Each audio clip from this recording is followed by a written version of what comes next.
Bueno, buenas tardes. Mi nombre es Yurilis Fuentes Silva. Esta vez desde el estado Bolívar, pero de corazón allá con ustedes.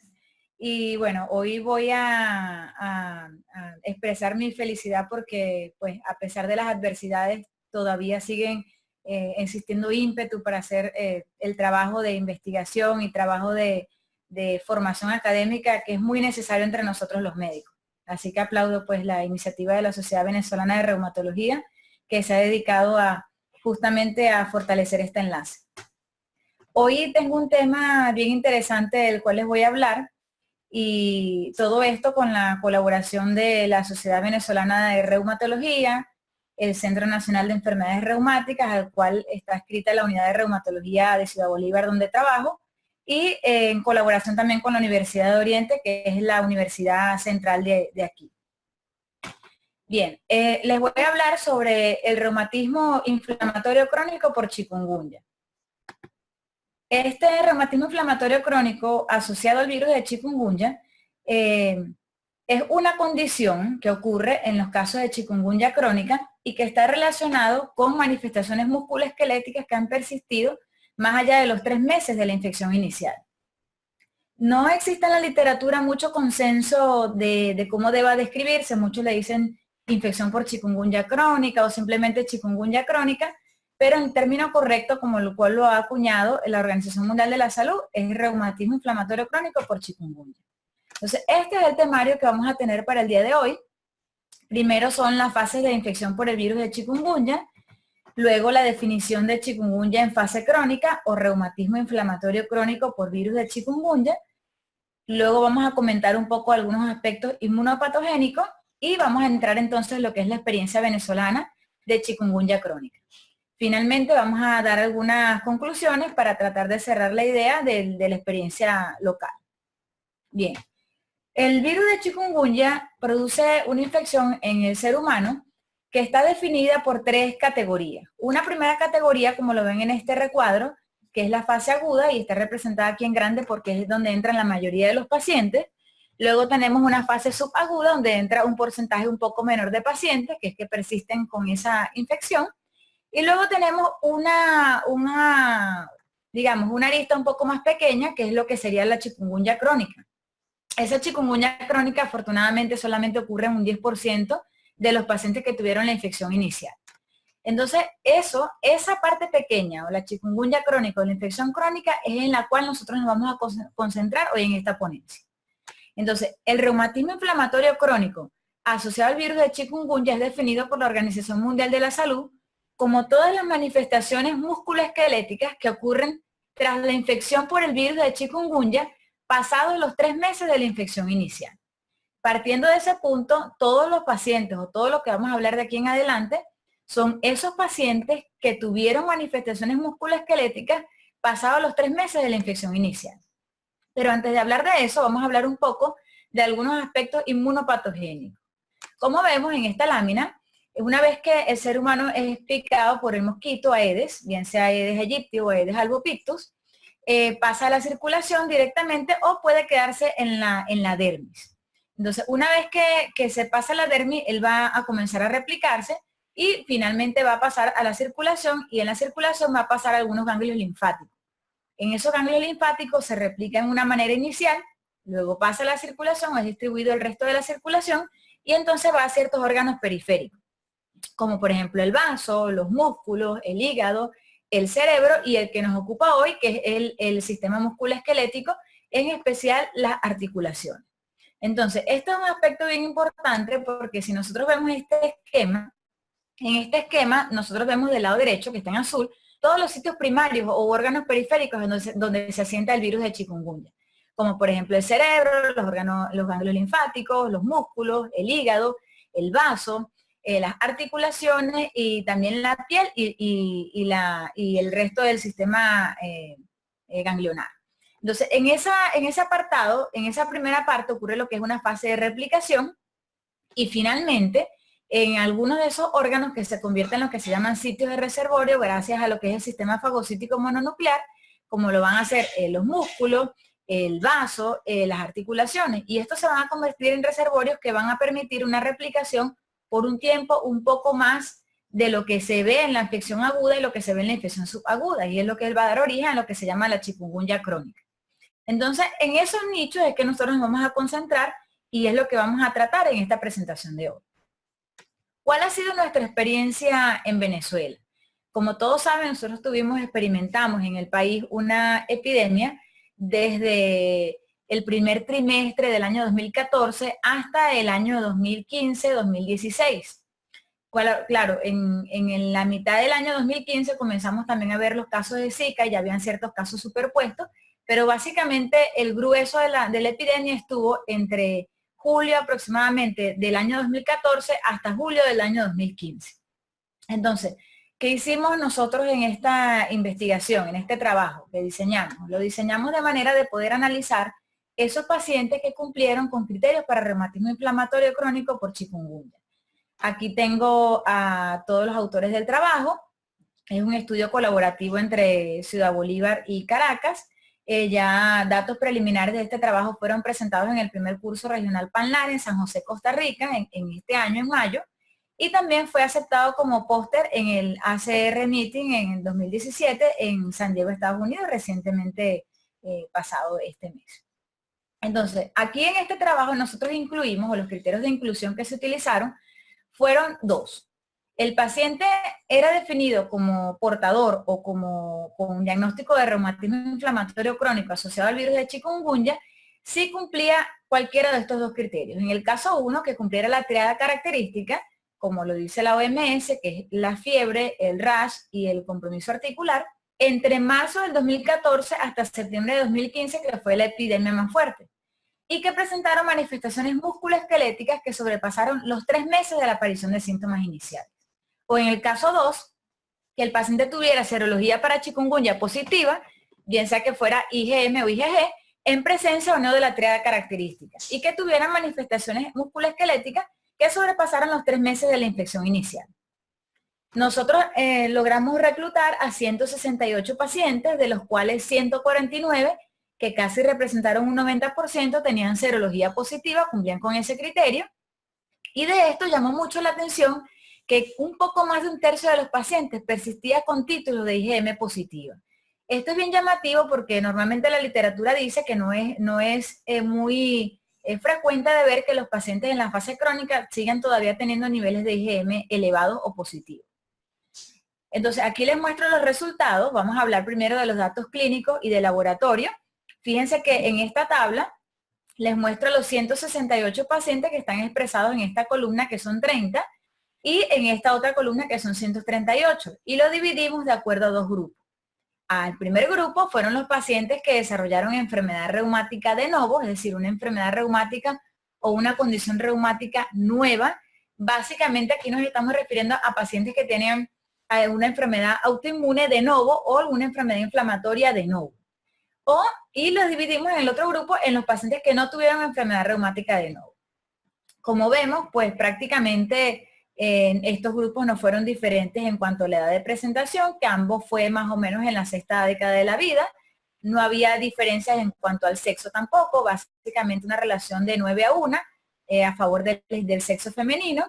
Sí encontramos una diferencia en cuanto a la duración de los síntomas en la primera visita, que en el caso de los pacientes que desarrollaron enfermedad reumática de nuevo era mayor que los pacientes que no la desarrollaron, pero en el resto de las características, como el contagio de articulaciones dolorosas, inflamadas, la rigidez matinal, otras manifestaciones como cefalea, rash, mialgia, no encontramos alteraciones significativas. Y más que todo, los pacientes desarrollaron compromiso poliarticular en ambos grupos. Entonces, esto es bien resaltante, ¿no? Porque fíjense que solamente encontramos muy pocas diferencias entre los dos grupos hasta donde vamos. En cuanto a las comorbilidades, más o menos se presentaron iguales en los dos grupos, en cuanto a hipertensión y diabetes, que fueron las dos comorbilidades más frecuentes. Había en menor proporción cáncer y depresión, pero estas fueron las más resaltantes. En cuanto a enfermedad reumática previa, por supuesto que el grupo que estamos evaluando no incluimos aquí ningún paciente que tuviera una enfermedad reumática inflamatoria autoinmune, porque obviamente no cumple con el criterio de ser de novo. Y entonces aquí vemos que habían pacientes con artritis reumatoide, espondiloartritis no artritis psoriásica, lupus eritematoso sistémico. y vemos que había una proporción de osteoartritis en ambos grupos. En cuanto a historia familiar de autoinmunidad y la historia personal o familiar de psoriasis, encontramos que para este último, para antecedente familiar o personal de psoriasis, sí hubo diferencia estadísticamente significativa o con significancia clínica a favor de una mayor presencia de esta historia familiar o personal de psoriasis en los pacientes que desarrollaron una enfermedad reumática de novo. Y en cuanto al DAS28 medio, vemos que en el grupo de enfermedad reumática de novo fue un poco mayor que en el grupo que no lo desarrolló. Sin embargo, no hay una diferencia considerable. En cuanto a la escala visual análoga del dolor no encontramos diferencia, y en cuanto al uso de metotrexate, como es evidente, la mayoría de los casos de enfermedad reumática de novo, como lo vamos a ver más adelante, fue artritis reumatoide. De esos 30 pacientes, 27 necesitaron fármaco.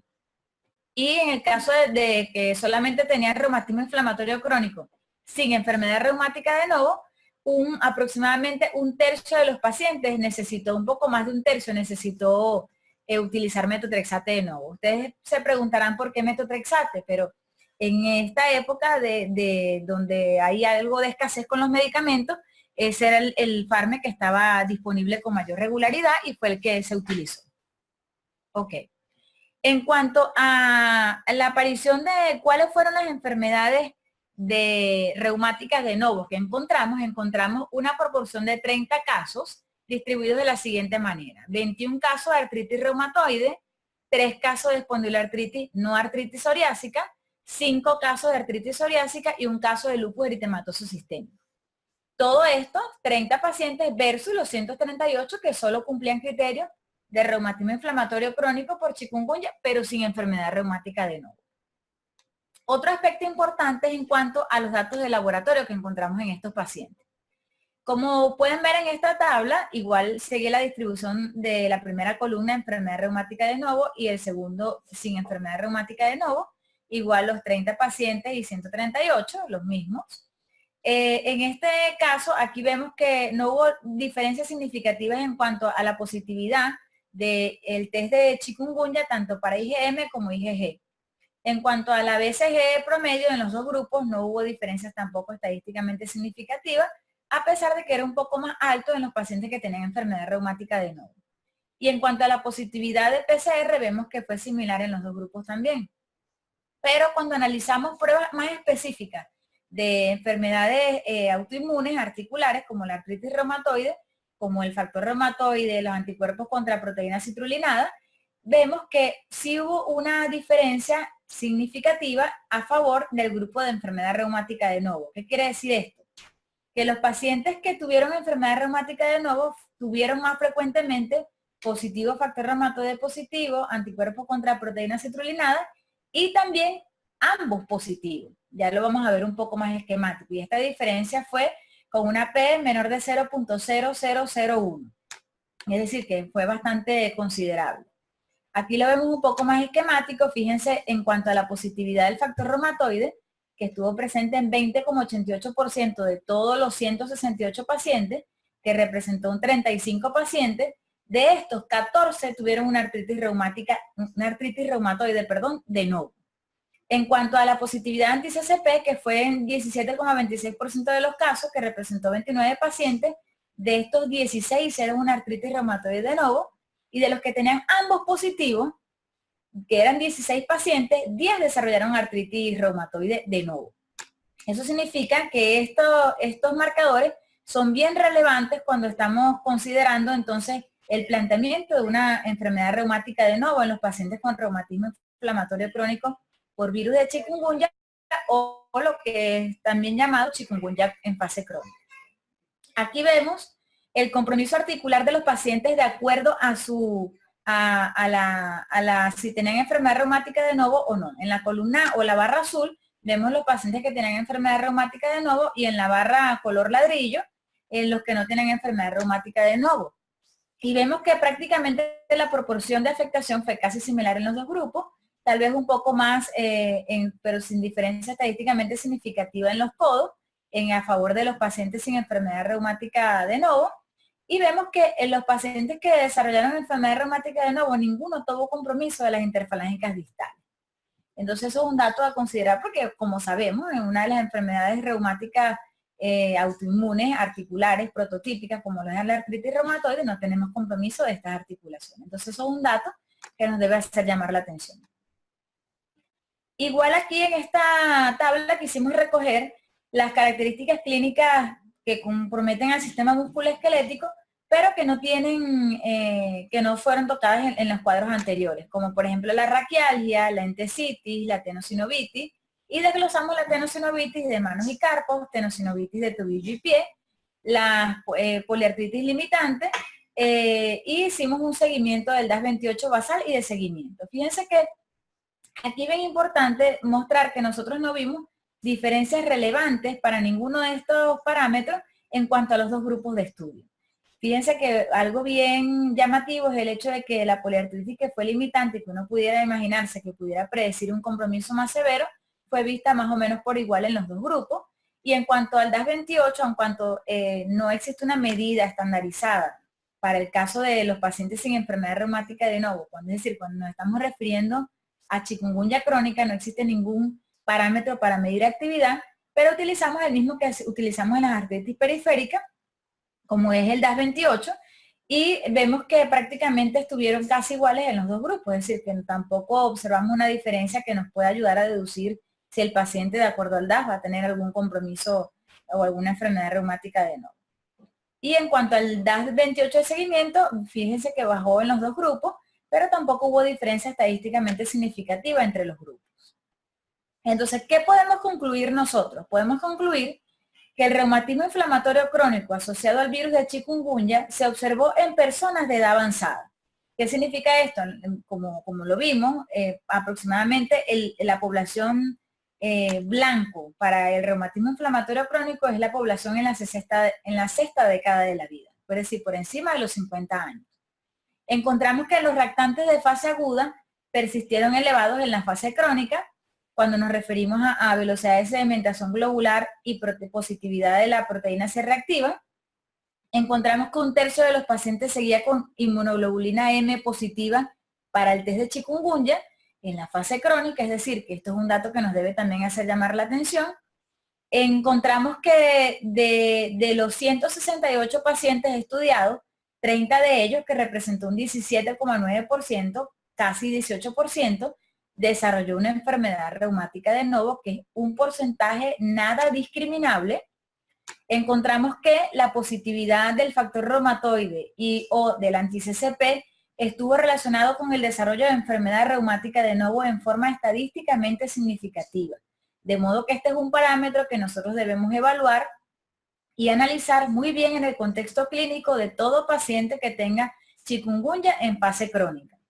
Y casi la mitad de los pacientes necesitó fármacos cuando incluimos a los dos grupos. Eso significa que hay un porcentaje de pacientes también que se benefició o que mejoró sin necesidad de un fármaco antirreumático modificador de la enfermedad.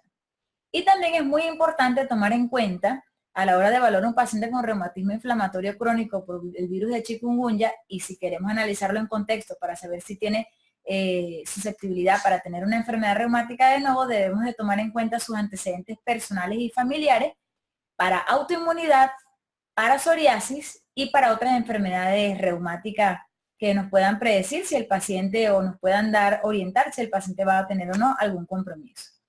No me queda más que darles las gracias y bueno, agradecer profundamente a todos los colaboradores en este trabajo, porque sé que fue un esfuerzo personal en esta época de crisis, pero yo creo que el aporte que hemos dejado con este trabajo es bien relevante y por supuesto estamos en miras de publicarlo para que esto también pueda ser aprovechado por otros países que sufrieron de esta epidemia o que sufrirán en el futuro de esta epidemia, y no pasen lo que nos tocó a nosotros, aprender sobre la marcha. Estoy atenta entonces a sus preguntas. Gracias.